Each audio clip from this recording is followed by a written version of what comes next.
Komputer ini enggak. Kabel enggak. Cukup ya. Mantap kok kabel mic. Kabel apa? Enggak. Kabel gantungan. Enggak. Mau kabel apa? Kabelnya HP tau. Enggak, kabel ini.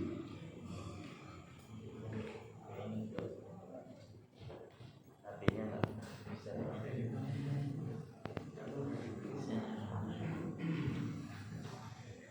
Assalamualaikum warahmatullahi wabarakatuh. Alhamdulillah wa bihi nasta'inu ala umuri dunya waddin. Wassalatu wassalamu ala Rasulillah wa ala alihi wa ashabihi wa man tabi'ahum bi ihsan ila yaumil. Amma ba'du. Jamaah Masjid Nur ingkang kula muliakan Allah. Alhamdulillah pada kesempatan berbahagia ini kita akan melanjutkan kajian bulanan kita. Sebelum kita melanjutkan, Allah menampakkan nikmat-nikmat yang zahir dan itu diulang-ulang tujuannya agar kita bersyukur. Kemarin bulan lalu kita sudah membahas bila masa tua tiba. Saya sudah berusaha mengumpulkan materi itu, akan tetapi karena belum sempurna materinya sehingga saya alihkan ke pembahasan Al-Quran.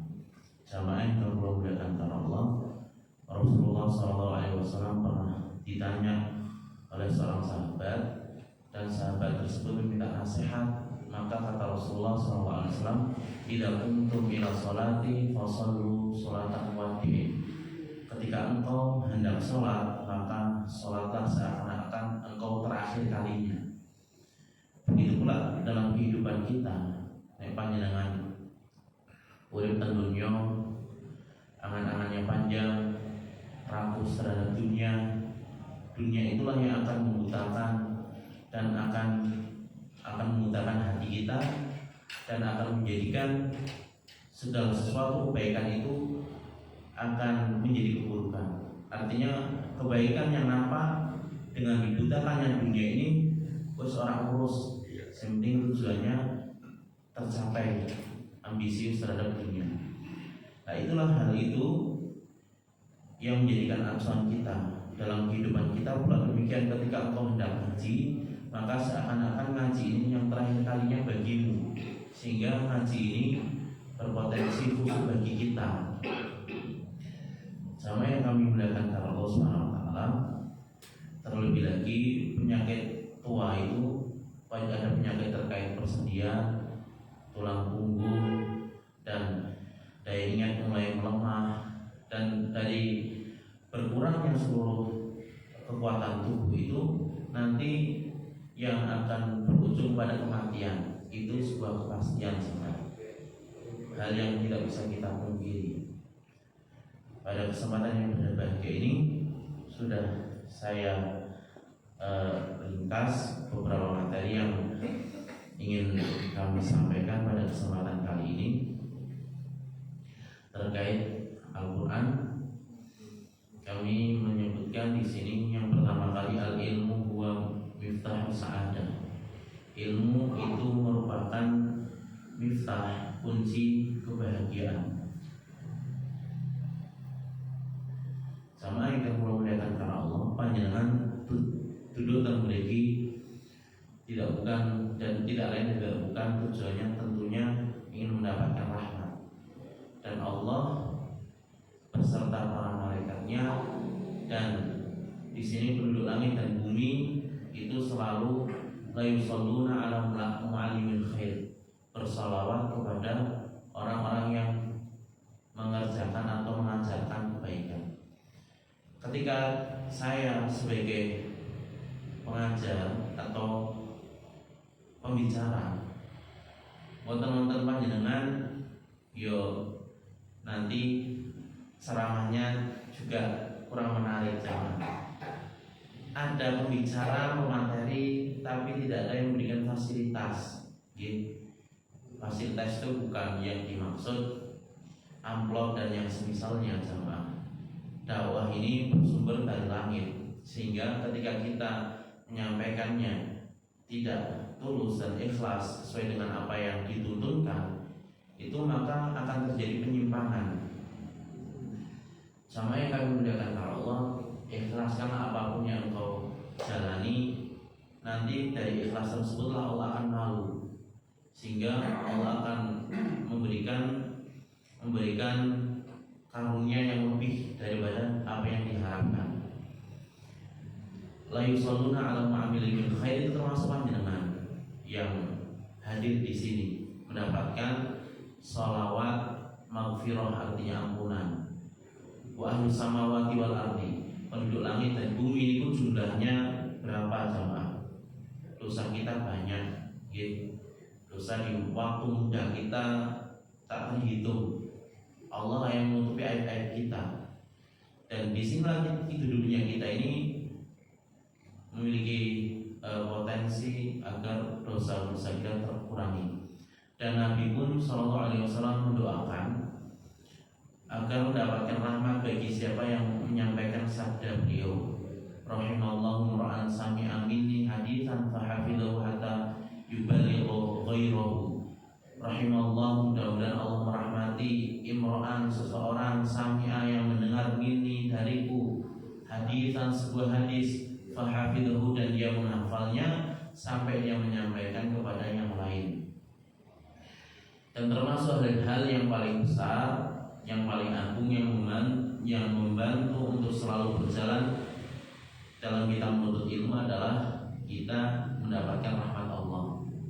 Dan semua manusia masuk surga lantaran rahmat dari Allah Subhanahu wa taala. Sama yang kami muliakan para Allah, terusannya hadis tadi, idza kunta fi sholatika fasolli sholatan muwaddi'in wala takallam bi kalamin ta'tadiru minhu qadan. Janganlah engkau berbicara dengan pembicaraan yang engkau menyesal setelahnya, timbul rasa penyesalan. Wajma' al-ya'as mimma fi aidin nas, dan kumpulkanlah rasa putus asa daripada apa yang ada di dalam manusia. Artinya disuruh kita qanaah setelah kita menjaga lisan, jika sholat dan memperbaikinya, kita disuruh qanaah. Alaihissallahu bikafin abdah, bukankah Allah yang selalu mencukupi hamba-hambanya? Sama yang kami muliakan Allah Subhanahu wa taala, setiap hari dari hari-hari yang kita lalui itu hakikatnya kisah hidup kita ini terulang seperti apa yang ada dalam Al-Qur'an. Karena Al-Qur'an intisari dari seluruh ilmu pengetahuan. Ketika Nabi SAW ditanya tentang apa yang akan dikenang ketika seseorang melakukannya, dikenang oleh generasi-generasi yang akan datang, maka beliau bersabda, bacalah Al-Quran. Dikatakan kepada orang yang selalu membaca Al-Quran, Iqra' waratil kama kunta turatil fid dunya fa inna manzilataka inda akhir ayatin taqra'uha. Baca dan naiklah, tartilkanlah bacaanmu, karena kedudukanmu di surga sesuai ayat akhir yang kau baca di dalam Al-Quran. Hadis sahih hasan, sehingga harus kita yakini. Jamaah yang kami muliakan para Allah, nek panjenengan ningali, rupanya yang semangat di dalam mengamalkan hadis ini kebanyakan itu ibu-ibu. Di Al-Fawasidon, ketika saya mengantar anak saya TPQ ngaji sore, itu wonten ibu-ibu dari Jenggot sama di antara anaknya nunggu. Ibu-ibu niku pun sepuh, ada kelas Al-Quran untuk melancarkan bahasannya, ada kelas Iqra', belajar dari alif ba. Dan itu berat sama, sungguh berat sekali, artinya melawan rasa gimana waktu belajar kan itu berat, melawan rasa seperti itu. Tapi memang kenyataannya demikian. Lebih baik menyesal, lebih baik belajar di usia tua kemudian tidak ada penyesalan nanti ketika meninggal dunia, daripada setelah meninggal dunia barulah muncul rasa penyesalan. Hadis ini motivasi untuk kita menghafal dan mentadabburi Al-Quran. Kedudukan seorang mukmin di surga tergantung pada amal dan kerja kerasnya, mujahadahnya dengan Al-Quran. Dan tilawah Al-Quran itu harus disertai dengan tadabbur jamaah, disertai dengan perenungan, sehingga dari situlah akan didapatkan ketenangan di dunia dan meraih kelezatan di akhirat. Dan hadis ini pula dorongan untuk kita selalu menghatamkan Al-Quran. Di antara sisi keindahan kearifan Al-Quran, ini sudah pernah saya sampaikan di Masjid Al-Balqis, tapi ini ada sedikit penyempurnaan. Sisi kearifan Al-Quran dari huruf abjad A, B, C, D sampai Z itu wonten sama. Huruf A bisa diartikan terkait azab. Allah Subhanahu wa taala berfirman, innal ladzina kafaru lan tughni anhum amwaluhum wala auladuhum minallahi syai'a ulaika ashabun nari hum fiha khalidun. Sesungguhnya orang-orang kafir lan tughni anhum, tidak dapat menolong mereka harta-harta mereka meskipun mereka kaya raya. Allah tahu di antara orang-orang kafir, makhluk yang Allah ciptakan, mereka kekayaannya melebihi orang yang beriman, dan anak-anak mereka tidak dapat menebus mereka dari azab Allah, karena mereka ulaika ashabun nari hum fiha khalidun.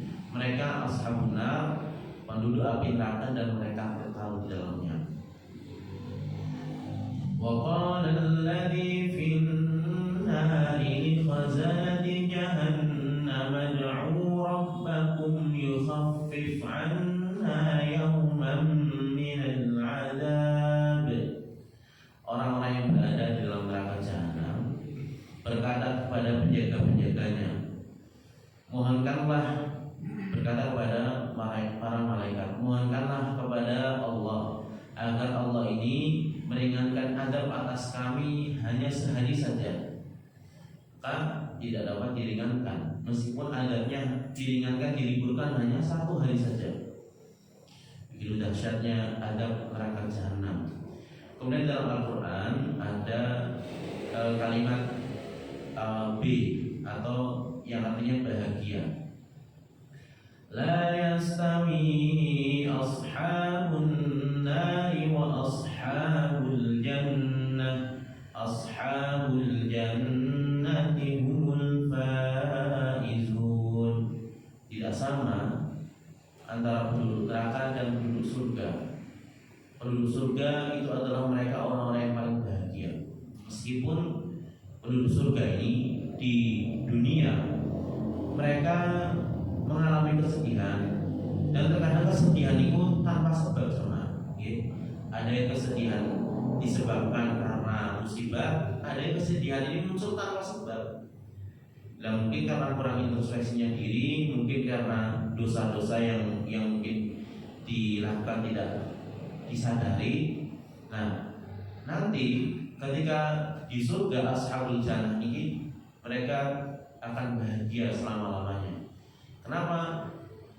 Ila rabbihan nadhirah, wujuhu yawma idin nadhirah ila rabbihan nadhirah.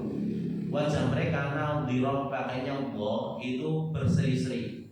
Ila rabbihan nadhirah, dia melihat wajah Rabbnya dalam keadaan gembira, nadhirah, dengan penglihatan yang sangat jelas. Tidak ada orang yang melihat kepada sang pangeran, sang Khalik dalam keadaan cemberut, dalam keadaan meremut, dalam keadaan dia ini tertunduk, tidak ada. Pasti dia dalam keadaan senang, berseri-seri wajahnya. Dan itu rupanya gambaran kenikmatan tertinggi jemaah, melebihi kenikmatan yang lain. Karena kenikmatan yang lain yang ada, kenikmatan makan, minum, kemudian kenikmatan berhubungan suami istri dengan bidadari, itu kenikmatan yang zahir, bersifat jasmani. Ada kenikmatan yang lebih dari itu, yaitu melihat ke wajah Allah Subhanahu wa taala, Kemudian kalimat C, cinta. Di dalam Al-Imran juga disebutkan qul in kuntum tuhibbunallah fattabi'uni. Jika engkau mengaku cinta Allah maka ikutilah Rasulullah SAW. Yuhibbukumullah wa yaghfir lakum dzunubakum. Kita mengaku cinta kepada Allah. Coba dari keseharian kita ketika kita mungkin mulai akan tidur, di situ ada doa-doa hendak tidur. Ayat kursi panjenengan pahami saja, itu ayat kursi luar biasa jamaah tafsirnya. Ayat kursi ayat yang paling a'zam. Ketika panjenengan pahami, tadabburi, dan saya yakin panjenengan awal mendapatkan hidayah, baca ayat kursi itu meneteskan air mata. Saking bersihnya hati kita. Kemudian faqala alaihimul amadu, bergesernya waktu ke waktu, zaman ke zaman, faqasat qulubuhum, ada di antara hati kita ini memeras. Kalimat cinta juga digambarkan di surat yang lain, dalam surat Taubah, qul in kana aba'ukum wa abna'ukum wa ikhwanukum wa azwajukum wa ashiratukum wa amwalun iqtaraftumuha wa tijaratun takhshawna kasadaha wa masakin tardawnaha ahabba ilaykum minallahi wa rasulih wa jihadin fi sabilihi fatarabbasu hatta ya'tiyallahu bi amrih wallahu la yahdil qaumal fasiqin. Di sini Allah mengaitkan, ingin membandingkan ketika engkau cinta kepada Allah, apa buktinya? Jika bapak-bapak kalian, kemudian anak-anak kalian yang kedua, dan saudara-saudara kalian, wa azwajukum, dan istri-istri kalian, kemudian setelah istri-istri kalian, wa ashiratukum, dan keluarga besar kalian, dan harta-harta kalian, wa amwalun iqtaraftumuha, yang selalu engkau cari, wa tijaratun takhshawna kasadaha, dan perniagaan yang kau khawatir akan kerugiannya, dan tempat tinggal yang kau ridhoi, itu lebih engkau cintai daripada Allah dan Rasulnya, dan jihad di jalan Allah, fatarabbasu, tunggulah, nanti Allah pasti akan membuat perhitungan, hatta ya'tiyallahu bi amrih, Allah pasti akan memberikan sanksi. Wallahu la yahdil qaumal fasiqin, sesungguhnya Allah ini tidak akan memberikan petunjuk kepada orang-orang yang fasik. Ini Allah kaitkan sesuai dengan keadaan kita jamaah. Dan memang kenikmatan di dalam belajar itu nanti akan menjadikan kenangan terindah jamaah, yang akan menghilangkan kepenatan kita dalam hidup. Kenikmatan panjenengan belajar itu akan menjadi sebuah kenangan, dan kenangan itu akan menghilangkan kepenatan hidup kita. Perjuangan kita di dunia ini untuk mencintai Allah dan Rasulnya dan jihad itu pasti terhalang-halangi oleh hal-hal yang tadi disebutkan. Ayah, anak, saudara, istri, itu kan kumpulan dari asyirah, keluarga besar, dan harta. Keluarga besar, harta, dan perniagaan. Perniagaan itu kan menguntungkan sekali, asetnya tidak main-main, dan tempat tinggal. Nah, 4 hal itulah yang menjadikan kita ini hitung-hitungan. Dan ketika kita sudah lulus ujian 4 hal ini, maka itulah yang dinamakan jihad yang hakiki, jihad yang sesungguhnya. Jamaah yang kami muliakan kepada Allah, Allah tidak akan memberikan petunjuk kepada orang-orang yang fasik. Ingat, orang yang fasik itu jauh dari petunjuk Allah Subhanahu wa taala.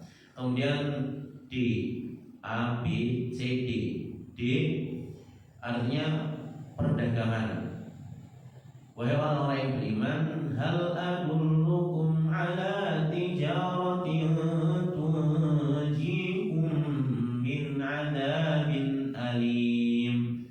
Maukah engkau kami tunjukkan sebuah perniagaan perdagangan yang dapat menyelamatkan kamu dari azab Allah yang pedih, yaitu tu'minuna billah, kamu beriman kepada Allah dan Rasulnya dan berjihad di jalan Allah dengan harta dan jiwamu.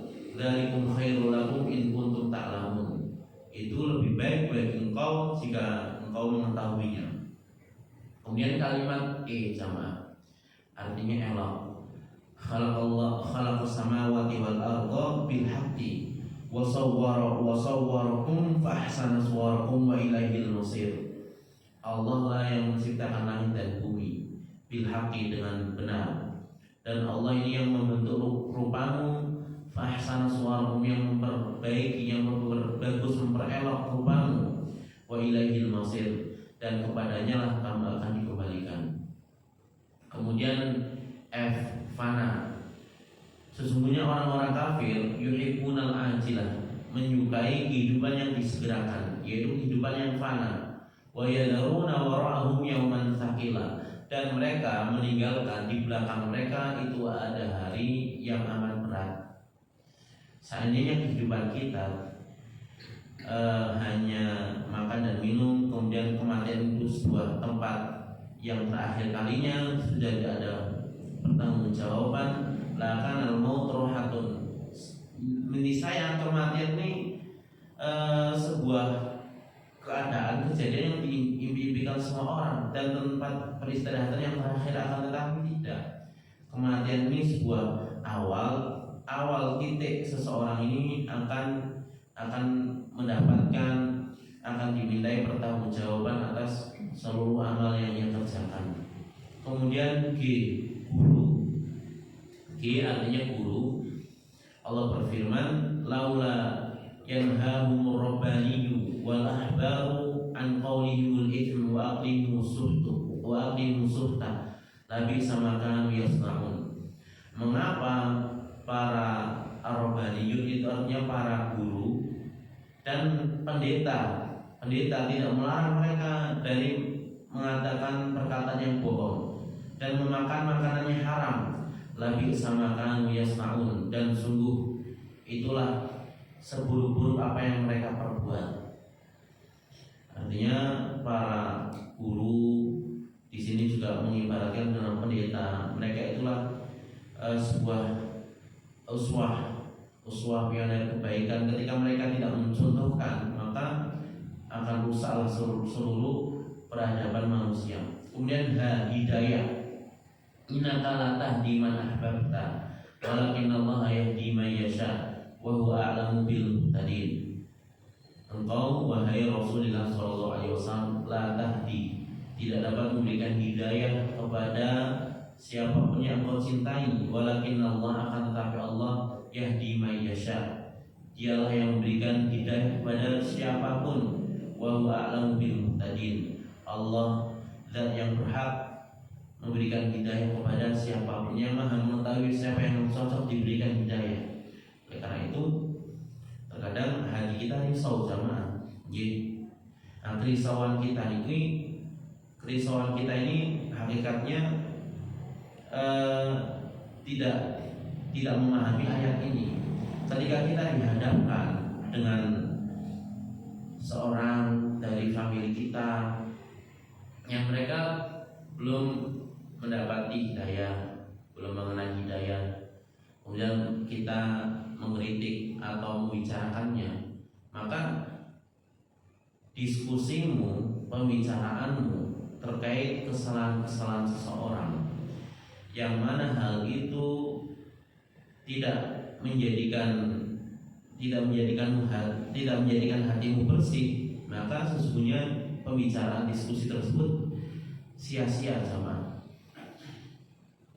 Ketidakpahaman kita tentang ayat ini yang menjadikan kita ini terkadang protes dan mengkritik perbuatan orang lain, katakanlah saudara kita yang belum betul-betul mendapatkan hidayah, atau ada di antara orang tua sehingga akhirnya menyibukkan diri kita.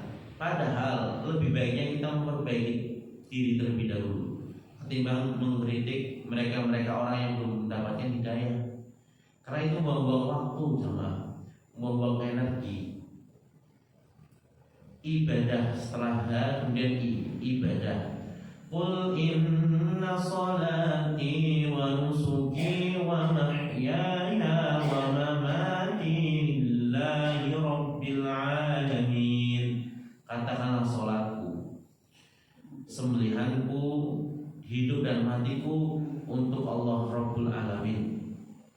Hayatuna li hayatiddin, kehidupan kami tujuannya untuk agama, dan mati pula kita tujuannya untuk menegakkan agama Allah. Jamaah yang kami muliakan karena Allah Subhanahu wa taala, ketika kita merealisasikan itu, maka kehidupan kita akan bahagia. Semua kita hubungkan dengan Allah. Kalau sudah berkaitan dengan Allah, hati kita akan tenang. Ketika semua kita kaitkan itu akan tenang. Tapi ketika sholat ini yang Rasulullah menerima wahyunya langsung dipanggil oleh Allah menghadapnya ke Sidratul Muntaha, kita tidak lakukan dengan penuh ikhlas. Kita melakukannya terkadang dengan melantarkan waktunya yang semestinya kita laksanakan. Maka hal itulah terkadang yang belum menjadikan hidup dan mati kita ini karena Allah Subhanahu wa taala. Kemudian yang selanjutnya yang C, jodoh. Wa min ayatihi an khalaqalakum min anfusikum azwajan litaskunu ilaiha wa ja'ala bainakum mawaddatan wa rahmah. Inna fi dzalika laayatin liqaumin yatafakkarun. Ketika panjenengan memandang ada saudara kita belum mendapatkan jodoh, ada saudara kita sudah mendapatkan jodoh tapi meninggal pasangannya, panjenengan masih punya pasangan, itulah yang menjadikan kita bersyukur. Jemaah, pandanglah saudara kita yang belum menikah dengan pandangan rahmat, bukan dengan pandangan yang lain. Terkadang kan ada yang komentar, saya heran ya dengan orang yang kok gak nikah misalnya. Apunten ini saya mengutip saja. Dia ini menyalurkannya gimana ya? Bukan urusan panjenengan Pak, nggak gini seseorang menyalurkan gimana, urus saya aja. Kalau nggak kayak gituan seminggu, umat tak gitu. Ngomong kayak gitu Pak. Nek kita komentari seperti itu, ya kita pusing sendiri jamaah gitu. Yang penting ghair mutazawwij walakin aswada, belum menikah akan tetapi dia tetap bahagia. Artinya bahagia itu dia dalam keadaan ketaatan. Urusan dia mau menikah atau belum diberikan jodoh, urusan dirinya sendiri. Litaskunu ilaiha, jodoh bagimu dari jenis kamu sendiri. Nek mau cari jodoh sama, jangan terlalu cantik. Nek terlalu cantik, ana sing ngomong bojomu ayu temen, kowe biyen ngomong pelet to. Tapi juga jangan terlalu jelek, jamaah nanti bingung nih Pak digone kondangan gitu. Jangan mau kalongan luru bojo wong Afrika, kangelan jamaah. Kalau kondangan jamaah yang kami muliakan karena Allah Subhanahu wa taala, litaskunu ilaiha wa ja'ala bainakum mawaddatan wa rahmah. Sakana yaskunu itu kalimat sakana yaskunu artinya miskin itu kan seseorang yang tidak ada aktivitas di dapurnya, dapur kosong, itu miskin. Juga berarti tenang. Sakana yaskunu. Sikin itu artinya pisau ini ketika digorokkan ke binatang, maka binatang ini akan paeh modal, gitu. Nah, rumah tangga yang sakinah itu rumah tangga yang di dalamnya tenang penghuninya. Artinya rumah tangga ini seorang suami pulang ke rumahnya tenang. Kemudian kondisi rumahnya juga antara pasangan suami istri tidak saling menyakiti. Nah, pisau ketika semakin tajam kita gorokkan ke binatang, ke ayam, akan mempercepat proses kematiannya. Nah, disitulah rumah tangga yang sakinah adalah rumah tangga yang tidak saling menyakiti, yang tidak saling menyakiti perasaan pasangannya. Selanjutnya kalimat kekal. Kullu man 'alaiha fan wa yabqa wajhu rabbika dzul jalali wal ikram. Kullu man 'alaiha fan. Apa-apa yang ada di kullu man 'alaiha fan. Apa yang ada di sisimu akan lenyap, fana, dan akan tetap apa yang ada di sisi Allah. Wa yabqa akan kekal, wa yabqa wajhu rabbika dzul jalali wal ikram. Kemudian K, setelah itu L. L itu lisan jamaah. Bisa lisan atau di sini bisa laknat dan bisa lakukanlah. Akan tapi saya pilih lisan. Wa lisana wa syafatain. Dan lisan itu artinya lidah, wa syafatain, dan kedua bibir, sehingga kita mudah untuk mengucapkannya, untuk mendengar sebuah kalimat intonasinya ketika ada lisan dan ada syafatain, kedua bibir. Khalaqallahu lil insan lisanan wahidan wa udhunaini likay yasma' aktsar mimma yatakallam. Allah menciptakan manusia memiliki satu lisan dan memiliki dua telinga, likai, agar manusia ini banyak mendengar daripada banyak berbicara. Lidah memang tak bertulang jamaah, namun lidah ini dapat menjadi sesuatu yang tajam, bahkan lebih tajam, lebih pedang. Oleh karena itu, salamatul insan fi hifdzil lisan. Selamatnya manusia ini karena dia menjaga lisannya. Tidak sedikit orang yang mudah terluka gara-gara omongannya senang nyelkit, omongannya menyengsarakan orang lain.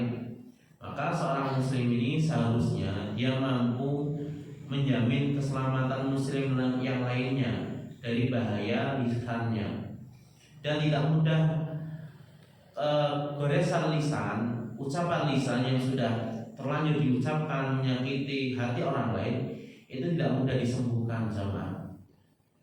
Meskipun hanya hal sepele misalnya, akan tapi hal itu membekas dan akan selalu terngiang di telinganya, bahkan mungkin sampai akhir hayatnya. Keinget terus kayak jadi ngomong kaku koiki. Itulah mengapa pentingnya kita untuk menjaga lisan. Bahkan ada yang mengatakan diam itu lebih berharga daripada emas. Lebih baik diam jika tidak mampu berbicara dengan baik. Maka gunakan lisan ini untuk berzikir jamaah. Berzikir, lebih baik untuk berzikir panjenengan membaca kalimat la ilaha illallah, la ilaha illallah seperempat jam wis 1000. Allahumma sholli ala Muhammad, Allahumma sholli ala Muhammad seperempat jam wis 1000. Nah, ketimbang kita ngobrol ngalor ngidul. Nah, memang ada seseorang ini kerjanya suka adu domba, suka gosipin orang. Rasanya kok lisannya ini kok gatel nek udah bisa ngomongin wong itu ada jamaah. Padahal dalam hadis setiap subuh jamaah di pagi hari seluruh anggota tubuh ini mengatakan kepada lisannya, jagalah lisanmu. Jika kamu ini lurus, hati juga akan ikut lurus. Orang yang sempurna idza tamal aqlu insan qalla kalamu. Jika sempurna akal seseorang itu sedikit berbicaranya. Bukan seperti tong nyari bunyinya, tong kosong nyari bunyinya. Sama yang kami muliakan Allah, orang yang omongannya ngalor itu misalnya, apalagi dia suka nama ngadu domba, misalnya video Ustadz dipotong kemudian dikirim ke ini loh, Ustadz ngomongnya kok itu kan adu domba, datang ke yang lain seperti ini. Akhirnya dia ini ke mukanya beda, dia menampakkan pro senang, datang ke B berbeda lagi, menjelek-jelekan adu domba. Lainnya panjenengan dapatnya yang seperti ini, panjenengan jangan membenarkan langsung.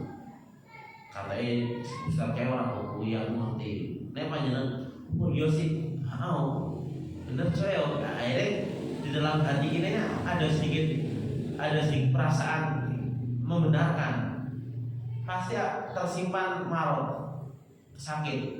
Tapi nek panjenengan diwaduli kata niku, meskipun seperti itu dia orang yang baik, kita sebutkan kebaikan, dia pasti diam jamaah. Kenapa? Yang bilang itu biasanya itu ada sedikit ketidaksukaan. Berhentikan pembicaraannya, kemudian kita sebutkan kebaikan-kebaikannya. Nah, orang yang seperti itu sehingga Nabi mengatakan la yadkhulul jannah namam, orang yang suka ngadu domba, omongane minsra-minsre, memiliki dua wajah, itu tidak akan masuk surga. Arti tidak masuk surga bisa jadi dengan dia menghalalkan perkataan ini. Wis dia adu domba, menganggap ini perkataan halal, tidak akan masuk surga, sudah komplit. Sama yang kami muliakan Allah, zalatul aqdam, tergelincirnya kaki itu lebih ringan daripada terpelesetnya lidah. Perkataan itu mampu menembus apa yang tidak bisa ditembus oleh jarum, karena memang saking dasarnya lisannya. Sama yang kami muliakan Allah. Kemudian kalimat M, artinya musibah. Dunia ini hanya setetes sama. Ketika engkau tidak mendapatkan dari yang setetes itu, janganlah bersedih. Dan orang yang paling bahagia itu adalah orang yang paling bersyukur. Ketika kita masih hidup, bersyukurlah, masih bisa menambah amal kebaikan. Ketika kita meninggal, alhamdulillah dari meninggalnya kita ini berkurang dosa-dosa kita. Musibah itu bisa jadi musibah terkait dengan agama, musibah kematian anak, musibah jatuh miskin, musibah lilitan hutang, kemudian musibah penyakit, musibah kemiskinan. Jatuh miskin yang tadinya mungkin kaya, ini musibah memang susah, kawan ekonomi, kemiskinan, musibah kelaparan, musibah peperangan, dan musibah bencana alam. Sama yang kami muliakan Allah Subhanahu wa taala, Rasulullah pernah bersabda, "Ma min mu'min yu'azzi akhahu bi musibatin illa qasallahu subhanahu min hulalil karamah yaumal qiyamah." Ini kalau adzan berhenti kok, Pak Nato. Titipnya. Nah, ini ada dulu. Oh iya. Ya monggo ada dulu.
lanjutkan sebentar sama Masjid Anur terkait musibah tadi. Musibah yang tertinggi itu yang terkait dengan agama.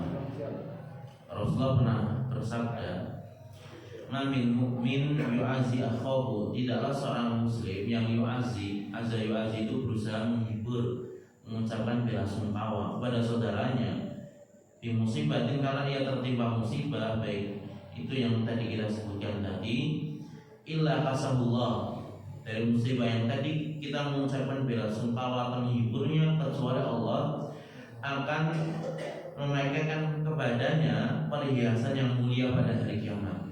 Illa kasabullah subhanahu wa ta'ala, Allah yang maha suci akan memakaikan kepadanya hulalil karamah, pakaian kemuliaan pada hari kiamat.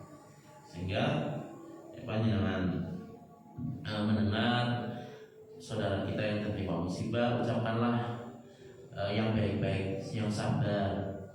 Nah, nanti ketika kita memotivasi atau menghiburnya, insya Allah Allah pasti akan memakaikan kepada kita pakaian kemuliaan. Sama yang kami muliakan karena Allah, orang yang ditinggal atau sedang mendapatkan musibah itu dia ini butuh yang namanya hiburan. Di sini ada sebuah hadis sama orang yang meninggal ini, ketika idza shallu ala janazatin, ketika kalian sholat kepada jenazah, wa athnau khairan, kau memuji kebaikan, yaqulu rabbi azza wa jalla, Allah mengatakan, ajastu syahadatukum fima ya'lamuna wa aghfiru lahu ma la ya'lamun. Allah mengatakan, aku akan mempersaksikan kebaikan kalian atas yang dilakukan oleh saudara kalian, dan aku akan mengampuninya dari apa yang kalian tidak ketahui. Artinya ketika ada orang yang meninggalkan, di antara kita ada yang mengatakan kami bersaksi atas kebaikan-kebaikannya. Itu di dalam hadis disebutkan, saksi itu ayyuma muslim syahidalahu arba'atun bi khairin. Tidaklah setiap muslim yang tidaklah seorang muslim yang ia meninggal dunia dan syahidalahu arba'atun, disaksikan oleh 4 orang atas kebaikannya, adkhalahullahu jannah, Allah akan memasukkan dirinya ke surga. Yang menyaksikan itu bisa dari tetangganya sama.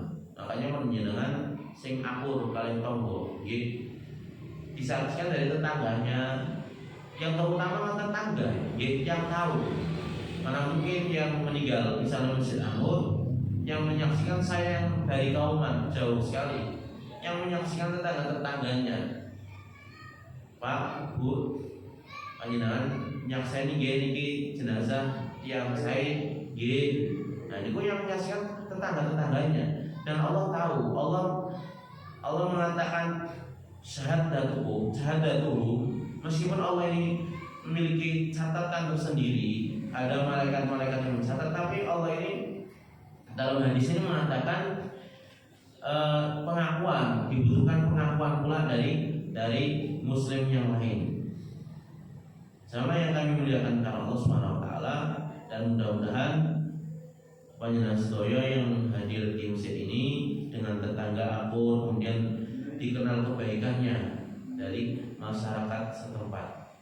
Sama yang kami muliakan karena Allah, itulah mengapa idza asabtum bi musibatin falyatadakkar musibati, ketika kita tertimpa musibah, ingatlah musibah yang ditimpa oleh Nabi Muhammad, karena tidak ada musibah yang lebih besar daripada musibah yang dialami oleh para nabi. Para nabi dilatih menjadi pengembala di masa kecil mereka, agar mereka terlatih kesabarannya dan keuletan mereka tumbuh secara alami. Rasa sakit karena lelah, badannya capek, pikirannya terkuras, justru itu menjadikan mereka menjadi manusia terbaik. Nabi Idris sebagai penjahit, panjenengan profesinya sebagai penjahit, Nabi Idris juga penjahit. Nabi Nuh dikenal sebagai tukang kayu, Nabi Dawud sebagai pandai besi, Nabi Muhammad, Nabi Musa pernah menjadi penggembala. Nabi Muhammad sebagai saudagar. Beliau sukses dalam perniagaannya. Mereka sudah berlatih dengan derita dan rasa sakit sehingga akhirnya mereka menjadi manusia terbaik. Dan masih ada P dan R dan masih ada sampai Z.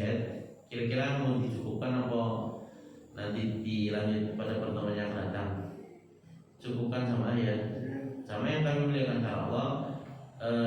Yang terakhir di dalam Al-Quran ini ada inspirasi. Allah mengatakan Daraballahu mathalan lil ladzina amanu ra'ata fir'aun, istrinya Fir'aun. Kemudian di ayat yang lain Rabbana hab lana min azwajina. Ada perbedaan antara imro'ah dan zaujah. Maka cek istri panjenengan ibu nanti dinasihati ibu ke ning Al-Qur'an ke termasuk imro'ah atau zaujah. Lah mungkin Pak, istilah imro'ah sama zaujah sama-sama artinya pasangan tetapi berbeda makna. Makna zaujah istri kita di dunia dan di akhirat. Kalau imro'ah Fir'aun itu hanya istri di dunia, di akhirat tidak. Karena apa? Beda visi misi, beda keimanan. Sama yang kami muliakan Allah, termasuk nek panjenengan insyaallah di sini termasuk manusia langka. Nek panjenengan gadah anak perempuan mau dijodohkan, panjenengan juga anak wedok. Sing pertama kali ditakoni calon mantu nih, Mas, pripun panjenengan salate jamaah mboten subuhe nggih, subuhe pripun?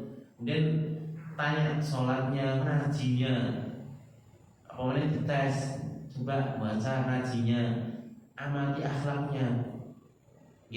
Kalau seorang dia bertanya kemudian diamati, kan panjenengan pasti orang biasa kumpul meruai pengajian berenam, dia kan tahu diamati akhlaknya. Niku mertua langka yang memilih calon pasangan menantu, bukan yang ditanya kerjane di ngastane tengku di Mas nggih.